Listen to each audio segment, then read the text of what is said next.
Welcome back to Living in the Word, and today we are looking at the story of Moses and Pharaoh, part 1. Let's begin. Exodus 5 verses 1 to 5. And afterward Moses and Aaron went, and they said to Pharaoh, "Thus says Yahweh, the God of Israel, release my people, so that they may hold a festival for me in the desert." And Pharaoh said, "Who is Yahweh that I should listen to his voice to release Israel? I do not know Yahweh, and also I will not release Israel." And they said, "The God of the Hebrews has met with us. Please let us go on a 3-day journey into the desert, and let us sacrifice to Yahweh our God, lest he strike us with plague or with sword." And the king of Egypt said, "Why, Moses and Aaron, do you take the people from their work? Go to your forced labor." And Pharaoh said, "Look, the people of the land are now many, and you want to stop them from their forced labor?" So here we've read that Pharaoh refuses to let the Israelites go due to the fact that he doesn't consider God worthy of reverence.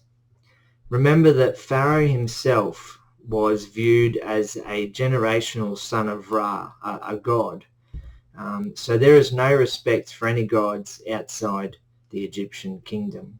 Exodus 5 verses 6 to 21. And on that day Pharaoh commanded the slave drivers over the people and his foremen, saying, "You must no longer give straw to the people to make their bricks like before. Let them go and gather straw for themselves, but the quota of the bricks that they were making before you must require of them. You must not reduce from it, because they are lazy. Therefore they are crying out, saying, 'Let us go and sacrifice to our God.' Let the work be heavier on the men, so that they will do it and not pay attention to words of deception." And the slave drivers of the people and their foremen went out, and they spoke to the people, saying, "Thus says Pharaoh, I am not giving you straw. You go, get straw for yourselves from whatever you find, because not a thing is being reduced from your work." And the people spread out in all the land of Egypt to gather stubble for the straw. And the slave drivers were insisting, saying, "Finish your work for each day on its day, as when there was straw." And the foremen of the Israelites, whom Pharaoh's slave drivers had appointed over them, were beaten by men who were saying, "Why have you not completed your portion of brickmaking, as before, both yesterday and today?" And the foreman of the Israelites came and cried out to Pharaoh, saying, "Why do you treat your servants like this? Straw is not being given to your servants, but they are saying to us, 'Make bricks.' And look, your servants are being beaten, but it is the fault of your people." And he said, "You are lazy, lazy. Therefore you are saying, 'Let us go, let us sacrifice to Yahweh.' And now go, work, but straw will not be given to you, and you must give the full quota of bricks." And the foreman of the Israelites saw they were in trouble with the saying, "You will not reduce from your bricks for each day on its day." And they met Moses and Aaron, who were waiting to meet them when they were going out from Pharaoh. And they said to them, "May Yahweh look upon you and judge, because you have caused our fragrance to stink in the eyes of Pharaoh and in the eyes of his servants, so as to put a sword into their hand to kill us."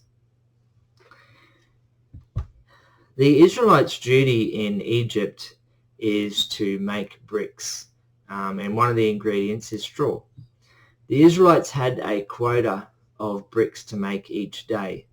With Pharaoh now refusing to supply straw, the Israelites were now required to gather their own straw, making it an almost impossible task to complete their daily quota. Now the Israelites blame Moses and Aaron for this hardship.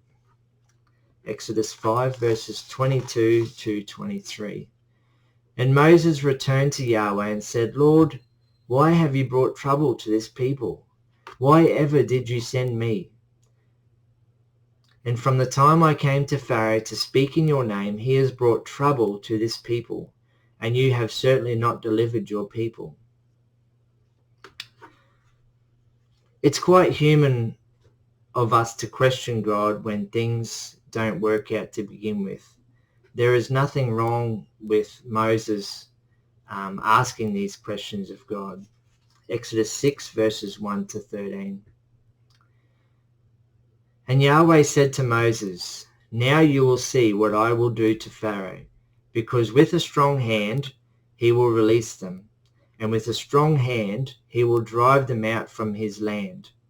And God spoke to Moses, and he said to him, "I am Yahweh, and I appeared to Abraham, to Isaac, and to Jacob as God Shaddai, but my name Yahweh I was not known to them. And I not only established my covenant with them to give to them the land of Canaan, the land of their sojournings in which they dwelt as aliens, but also I myself heard the groaning of the Israelites, whom the Egyptians are making to work, and I remembered my covenant. Therefore say to the Israelites, I am Yahweh, and I will bring you out from under the forced labor of Egypt, and I will deliver you from their slavery, and I will redeem you with an outstretched arm and with great punishments. And I will take you as my people, and I will be your God, and you will know that I am Yahweh your God, who brought you out from under the forced labor of Egypt. And I will bring you to the land that I swore to give to Abraham, to Isaac, and to Jacob, and I will give it to you as a possession. I am Yahweh. And Moses spoke thus to the Israelites, but they did not listen to Moses, because of discouragement and because of hard work. And Yahweh spoke to Moses, saying, Go, speak to Pharaoh, the king of Egypt, and let him release the Israelites from his land.